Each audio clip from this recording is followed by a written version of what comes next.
right, so we're going to be hearing from Paul Berkowitz, a local government expert, in just a moment. But I want to tell you why I'm talking to him.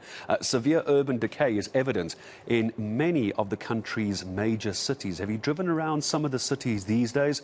Rundown buildings, increased criminality, ineffective service delivery, or just some of the characteristics as well. It was our big focus yesterday here on ENC. We were looking at crime. We were looking at a lack of money. Is it political will? Where could the issues be? Why are we in this downward spiral at the moment? But it's not all doom and gloom, of course. We're trying to find out what are the ways that we can get ourselves out of this mess. Paul Berkowitz, good morning. Good morning to you, local government experts. Hello, Paul.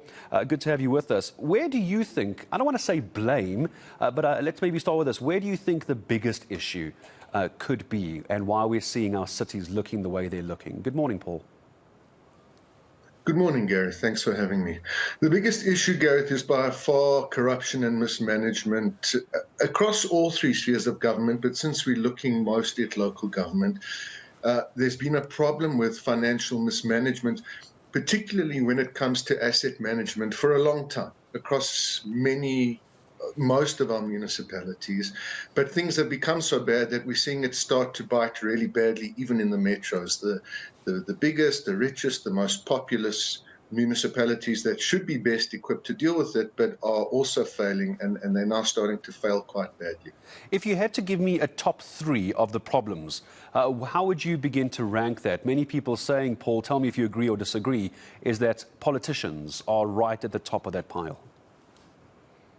Yeah, undoubtedly, Gareth. You've just run a story on Zandile Gumede. Don't want to prejudge the court trial, but it's interesting to note that in 2016, when she took over as mayor, that fruitless, wasteful, and unaccounted for expenditure sat at about 250, 300 million. And when she was removed as mayor 3 years later, it had ballooned to 2.3 billion. It had increased by about 11 times. So you can see when hundreds of millions of rands are being misspent, or being misappropriated, or just being plain stolen, that there's no money for fixes and repairs. But it's also got to do with a lack of capacity and a lack of management, particularly in financial departments. A lot of the infrastructure spend we're talking about, it all comes from the capital budget.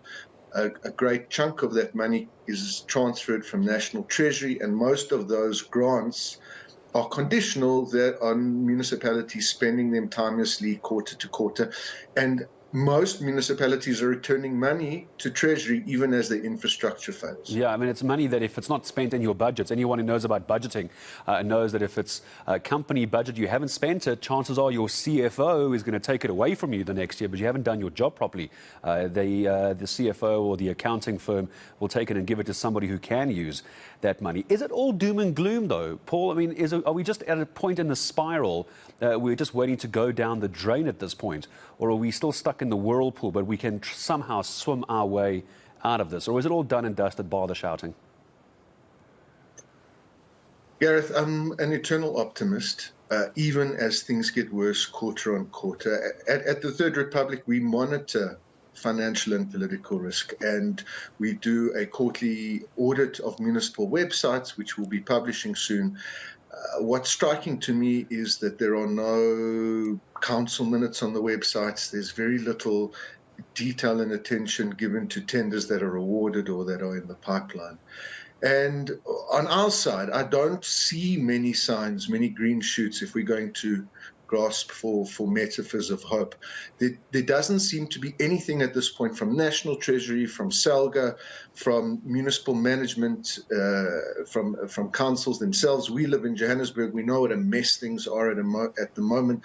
What we've seen since June is there are even more signs, more worrying signs of unaccountability, of money being transferred from portfolio to portfolio with no good reason other than what seems obvious, that it's there, it's primed to be stolen. But we are going to continue to monitor and highlight irregular tenders. We're going to be launching a program in the next few months to involve citizens and communities in monitoring financial spending and infrastructural maintenance.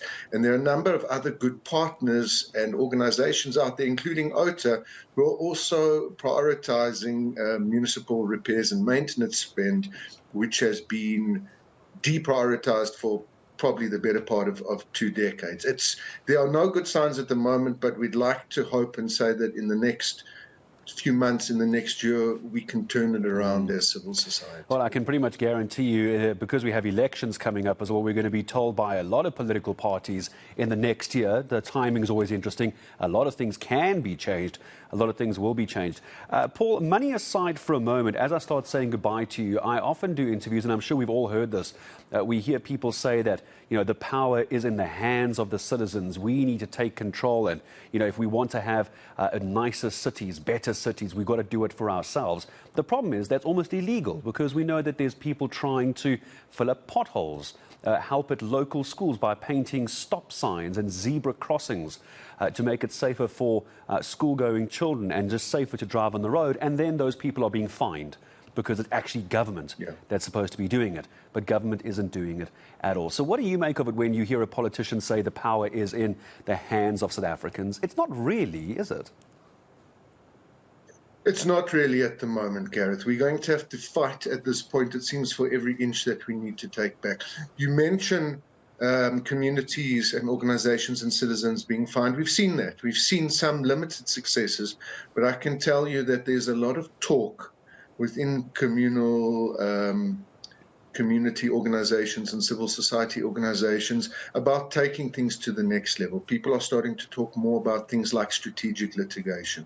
The reason, for example, that we have this Metro website audit report is because by law, according to the Systems Act, the municipality has to publish on a website that they own all the budget documents in time and council minutes. And since it's not happening, we're exploring the option of taking municipal councils to the law to force them to do what they are paid to do. It's come to this, but there's a growing feeling from society that we cannot take it anymore and we can't trust the lip service we're getting from politicians. Yeah, I think lip service